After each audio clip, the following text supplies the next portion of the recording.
Hey there, Grumpy Old Fart here. For those of you who don't know, I started Grumpy Old Fart to express my political and social opinions and to say things that I felt needed to be said.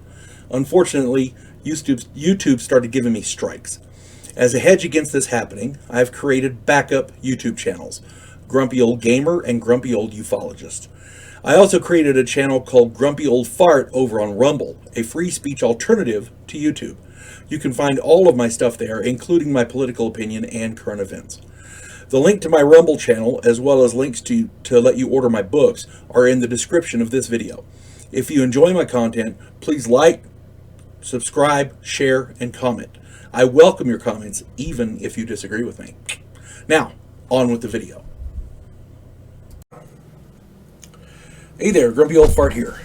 I'm doing an AD&D advice video on patience. I started playing the old red box D&D back in the 70s. We switched over to advanced Dungeons & Dragons soon afterwards. I started running AD&D back in 1979, 1980. I still run it today.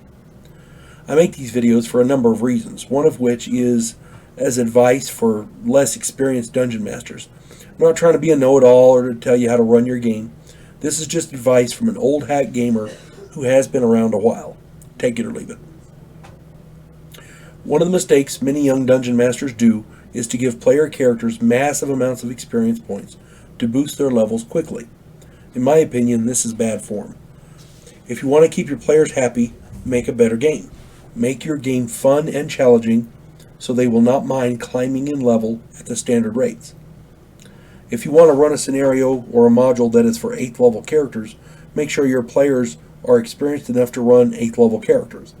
If they already are, then you can have them make up 8th level characters so you can run the module.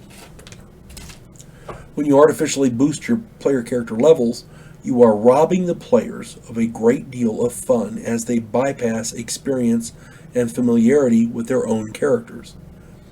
If you hand out tons of experience and a player character jumps from 2nd to 8th level, just think about all of the adventures they've missed out on. 3rd to 7th level adventures are awesome. Part of those adventures includes learning about their characters, building their characters, and developing the characters' personalities. This is an integral part of the role-playing process. When player characters are catapulted in level, the players are robbed of this gaming experience.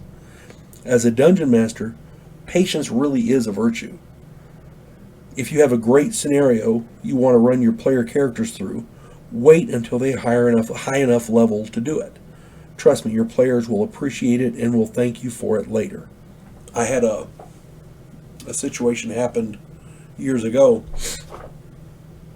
where a guy had us make up I want to say they were 3rd level characters. And then the module he was running us in turned out to be 9th level. So, yeah, we were wholly inadequate for that. By the same token, I had another dungeon master, who our characters were like 9th level, and we'd worked up that high, and the module he ran us in was for 3rd levels. So it wasn't a challenge. Balancing it out is important. Now, that being said, if you have 3rd level characters and you want to run an 8th level campaign, yeah, you got to get them up to there. You can't just bump them up to 8th level and then run the campaign that the scenario that you want to run. You have to let them progress at their own rate. You have to let the game develop on its own. Part of being a dungeon master is working all of those higher level scenarios into your game in ways that make sense for the plot. That's a huge part of it. So when you artificially boost characters like that, it becomes contrived, for lack of a better word. You have to. It's no longer about the players. It's about the scenario you want to run, and that should never happen. The game should always be about the players. Now, should you kowtow to the players? No, of course not.